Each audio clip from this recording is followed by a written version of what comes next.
Okay, so I wanted to just take a minute here, just shooting some water through here to show you how these nozzles here work. So this is going to change my aperture to a very narrow stream and to a wide stream, and then this one right here is going to control the flow coming from the canister into the nozzle. So I got full pressure on so that you can see this water in here. There you can see that aperture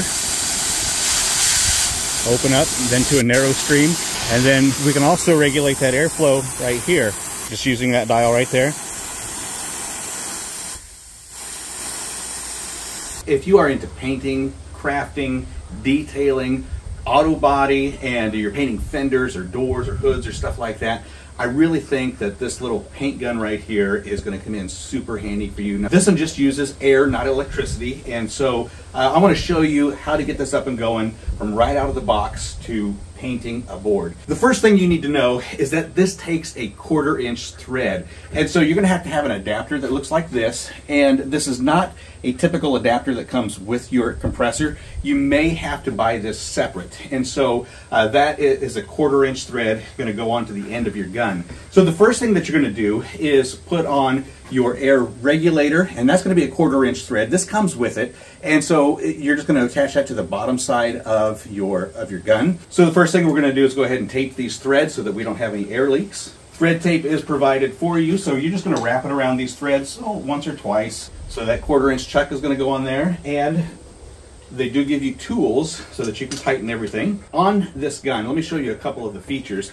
You do have your air regulator right there, which is really nice. You can regulate it from your compressor if you want to, but you've also got a regulator right here. And you do have the bar and the PSI, which is going to give you the correct amount of pressure when you're painting. And you want to have the pin right there in the green area so that you're not too much pressure or too little pressure. You've also got these airflow and paint flow regulators here, here, and here. Now the thing about these is, I don't know if you can see that or not, but on this side here you can see the amount of flow that's coming through, and you want to be real careful with this because that's going to be your flow regulator right there. So on the arm of that you can see the flow regulation marked very clearly, and then you can see you got your plus and minus on the outside of that. Now the reason that I took that off is because right here you do have a flow regulator, and you've also got a couple of extras for when you are changing out the nozzles or if you're just cleaning this one. But you can see that this is greased up really good, so you just want to be very careful with that, not to misplace that and not to get that dirty. So a couple of extras there just in case you need them. The head is changeable. You got a 1.3, 1.5, and a 1.7 millimeter spray head, and when you pull this off of here, you just want to be careful not to lose anything, keep everything together. This is a 1.3 millimeter sprayer, and this is a 1.3 millimeter spray head.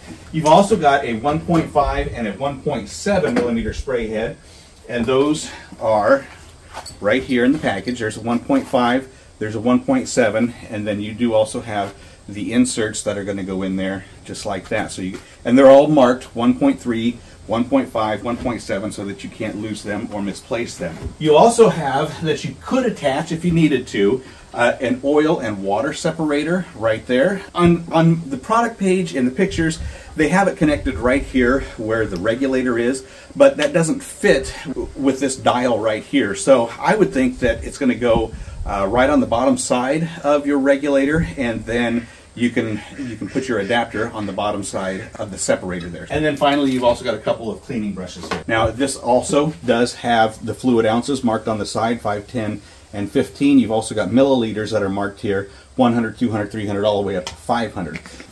Okay, so the first thing that I want to do here is I want to get my air pressure regulated. There we go. You can see the paint coming out of there now.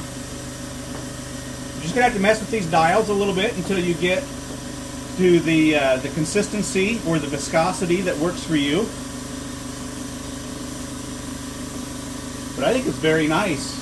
If you are into painting, whether that's hobby painting or if it's auto detailing, things of that nature, this little gun right here, I tell you what, it's going to come in super handy. This is a 1.3 millimeter nozzle, and it's doing just what it's supposed to do. The bottom for you.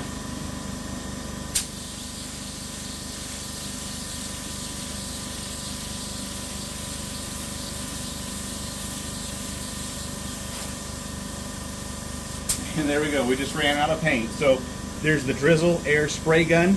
It's one that I would definitely recommend if you're into painting, auto detailing, or things of that nature.